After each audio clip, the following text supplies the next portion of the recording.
Millets की भी कर लेते हैं, यहाँ पर भी चिंताएं हैं। हमारे साथ शर्मिला ओसवाल हैं इंडिया मिलेट्स मिशन की तरफ से। शर्मिला नमस्कार।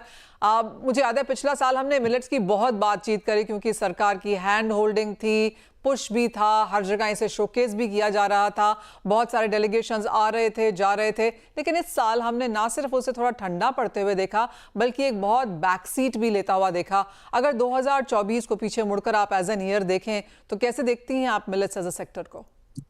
जैसे 2023 में जैसे आपने जिक्र किया कि इतना बोलबाला था और पूरी जगह मिलेट मिलेट, यहाँ तक कि यूनाइटेड नेशंस में इसे एक्सेप्ट किया, 72 कंट्रीज ने इसे सराहा, इतना कुछ प्रमोशंस हो गया, भारत सरकार ने इतना बड़ा निवेश किया इस सारे प्रमोशंस एंड अवेयरनेस में। तो आई थिंक मैं ये से कहूंगी कि कंसिस्टेंसी जो है वो बिल्कुल लैक कर रही है। जैसे गवर्नमेंट के एग्रीकल्चर पॉलिसीज है, सब्सिडीज है, इंसेंटिवाइजेशन है, तो जो 2023 को मिलेट ईयर डिक्लेयर किया गया,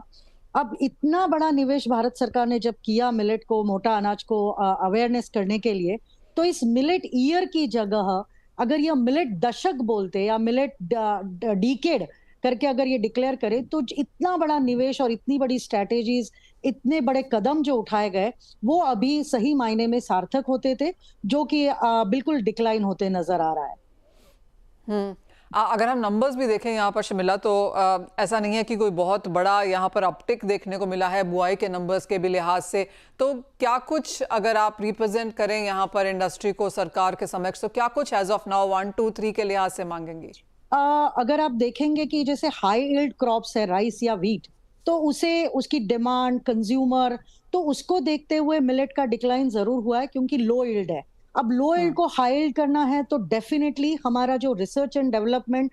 जिस पे बिल्कुल ही काम नहीं किया गया है, जिसे हमने बढ़ाना चाहिए। अब आप देखेंगे 2023 का बजट जो सेंटर ऑफ एक्सेलेंस और काफी कुछ मिलेट के लिए जैसे घोषणाएं हुई, काफी कुछ हुआ, पर देखिए भारत एक ऐसा देश है, देश में इतनी सारी एग्रीकल्चर यूनिवर्सिटीज है, अगर हर एग्रीकल्चर यूनिवर्सिटी, अब देखिए सबसे बड़ा प्रोडक्शन राजस्थान, महाराष्ट्र या गुजरात कर रहा है जवार बाजरे का, इनके अपने यूनिवर्सिटीज में कहीं पे भी अगर एग्रीकल्चर यूनिवर्सिटीज में R&D पे फोकस किया जाए, कल्टीवेशन टेक्निक्स है,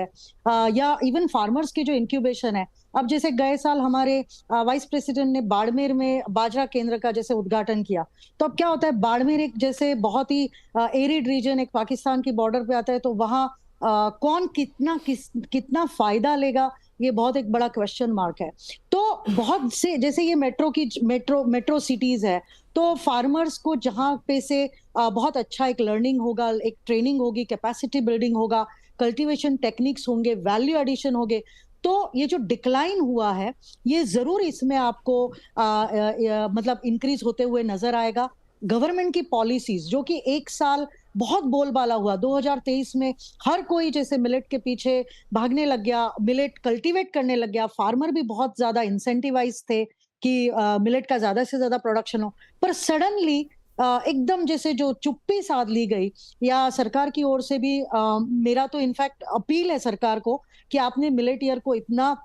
अच्छे से लॉन्च किया, तो इसे आप अपने कंसिस्टेंसी आप रखिए, रिसर्च एंड डेवलपमेंट में रखिए, फार्मर्स को ट्रेनिंग पे रखिए, स्टार्टअप्स के लिए रखिए, और कंज्यूमर अवेयरनेस है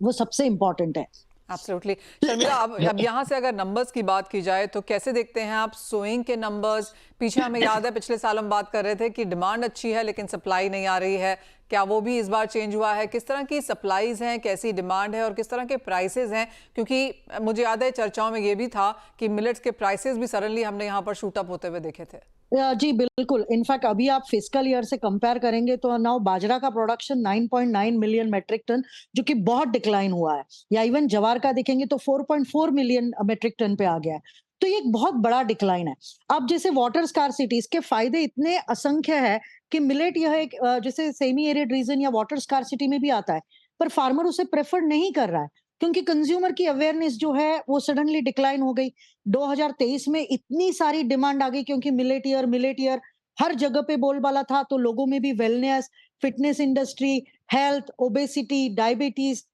इन सारी चीजों में मिलेट की डिमांड बढ़ गई। तो आप देखेंगे कि मिलेट के भाव जो है 1200 रुपए किलो तक चले गए थे। ब्राउन टॉप जैसा बिल्कुल जिसको कहेंगे कि सोने चांदी जैसा उसकी तुलना होने लग गई थी। अब सडनली जैसे अवेयरनेस भी नहीं है, कंज्यूमर के ऊपर जो फोकस था, जो एक नेशनल कैंपेन चल रहा था, वो सडनली सब रुक जाने से, और मुझे तो ये लगता है कि सरकार की ओर से कि हम जब राइस और व्हीट एक हाई यील्ड को इतना जब हम प्रमोट कर रहे हैं या उसके ऊपर जो एम्फोसिस है, और मोटा अनाज को जब हम अपना इंडिजिनियस अनाज कहते हैं, हमारा अपना पुरातन अनाज कहते हैं, श्री अन्न कह के जिसे हमने उपमा दी, अगर उसके ऊपर हमारा फोकस कंसिस्टेंसी में रहेगा, तो डेफिनेटली फार्मर्स भी इसे ज्यादा ग्रो कर पाएगा। और ये जो आंकड़ों में आपको गिरावट दिख रही है, उसमें आपको इजाफा दिखेगा, क्योंकि जी, कहीं तो फार्मर्स बहुत डीमोटिवेटेड भी हुए हैं।